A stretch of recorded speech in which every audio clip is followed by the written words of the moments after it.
How's everybody doing tonight? Awesome. How's this California weather treating you, Massachusetts? It is. It's magically delicious. Yeah, so I'm wearing stripper shoes. We'll see how long that lasts. No. See through your shoes. You really see, this is what I told the people at work. They were like, oh, somebody should give you $1. And I'm like, no, heels are opaque. Strippers wear clear heels. And they're like, how do you know? I was like, I lived in Hollywood a long time. I know things. Y'all don't know that I know things because I look pristine, but no, I know things. Because Ron used to read me books. Literature. Ron would tell me things. I'm just going to do this because he's here. Back in the day, Ron would, he was an anthropology major, so he would discover things that people did to each other and with each other in foreign lands and yesteryear and today. And this was new information for me, so I'd get completely embarrassed, throw a blanket over my head, and then say, tell me more! And then one time he was in, I think you were in a foreign land, and you discovered more information of this nature. And I was in Los Angeles, and I threw a blanket over my head and said, tell me more. Anyway, so my name is Nika. That's Anika, which is Ibu for goodness, which was confusing for the people I went to elementary school with in New Hampshire because they'd never seen black people that weren't the Jeffersons.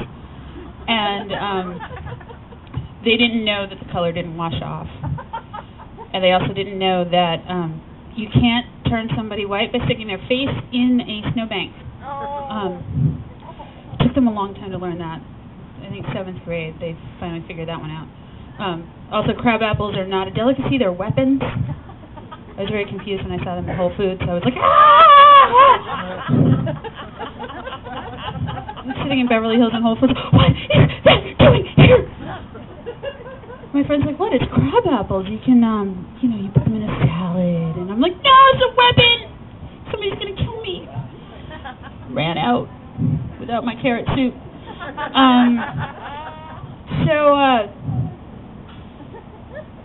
So I grew up the only black person that people had seen that wasn't on television. And so I didn't have any black points, especially since my parents, they are African American, but they're named Sandy and Biff, and they drove a Volvo and walked a golden retriever and wore khaki.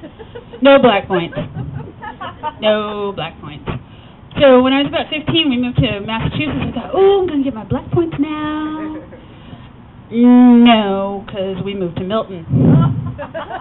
And in 1986, they didn't like black people in Milton. They were trying to convince them to move to Mattapan by telling them that their houses cost more than they actually did. So I didn't get any black points then. I thought I'd get black points by dating a black guy in college, but he was an engineer, and he played the viola. No black points. Yes, Barry. He would sing Shine Sweet Freedom Through the Wall in Val, and I would just like crack. It's weird being here with people who've known you since like the 90s. Yeah, so I didn't get any black points for dating a black guy in college, even though he did play football. He was an engineer. Those points. So I moved to Los Angeles after graduation, mini biography here, and I started working on plays. I did a black show, the black cast. They were like, girl, what's wrong with your ass? And I was like, I don't know. So I made the mistake of calling somebody a motherfucker, and I was told that it didn't end in an R, which is weird because I came from Massachusetts where nothing ends in an R. And so I was thrown into the back of a van with a Wu-Tang sticker on the back, and I was like, oh, wow, you guys are into anime?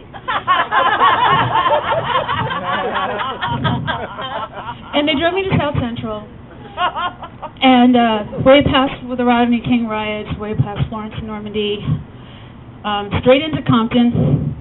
And so they took me outside and gave me some gin and juice, and they were like, it's motherfucker. And I was like, motherfucker. They were like, no. I was really working hard on my points. I didn't get any points for a long time, I think. I don't know if I got any yet. Still working on it. I'm marrying a black guy, so I think I got points. I hang out with DJ Nomadic, Queen of Hip Hop, Boston's Queen of Hip Hop. I'm working on my points. I think I have about 6. But that's okay for you. You get them, people are like, yes, she's got to have a point. She's sat near black people. 3/4 of a point. So yeah, it's interesting. I found out I was reading the internet because I work for the state, and all I do is fill out forms and read the internet. And I found out on CNN that the population of the United States under the age of 1 is now minorities are now the majority, but the article kept referring to them as minorities. And where was I going with that? Not a black point. Babies. Oh, yeah. So it either means that white people are not making babies, or that there's a whole lot of flavor mixing going on. But I know that this has terrified the elderly white establishment. Mitt Romney and Newt Gingrich and, that fool with the bad hair. No, the rich guy. Trump. They're getting together on Tuesday, this very Tuesday, for a birther rally. So this is the super group of the scared old white men, out of sync. I'm a racist, ain't no lie. Bye, bye, bye. So yeah, brown people are scaring old men. And then I had no segue. So I got a pedicure today. Nice. Good solution. Thank you. And I don't know why people think this is pampering. People are like, oh, you're going to go get a pedicure, you're going to get pampered. No, dude, sandblasting your feet is not pampering. It hurts. I almost kicked the girl in the head.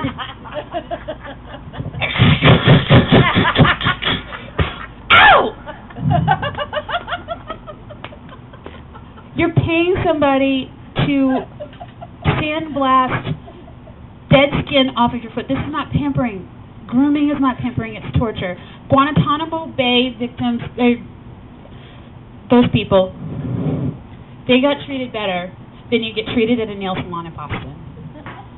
And when you go to the hairdresser, they stick your head in a vat of water that's not the right temperature. It's either too hot, too cold, too tepid. It's just wrong, and sometimes it smells like the person whose head was in there before you. Then they wrap your hair really tight around some form of metal or plastic and then stick you under a hot dryer, blasting you with heat for the next hour and a half. This is not pampering. Pampering is fuzzy slippers, a chick flick, some hot cocoa, a good cocktail. Not grooming. Basic grooming is not pampering. I think people need to learn that.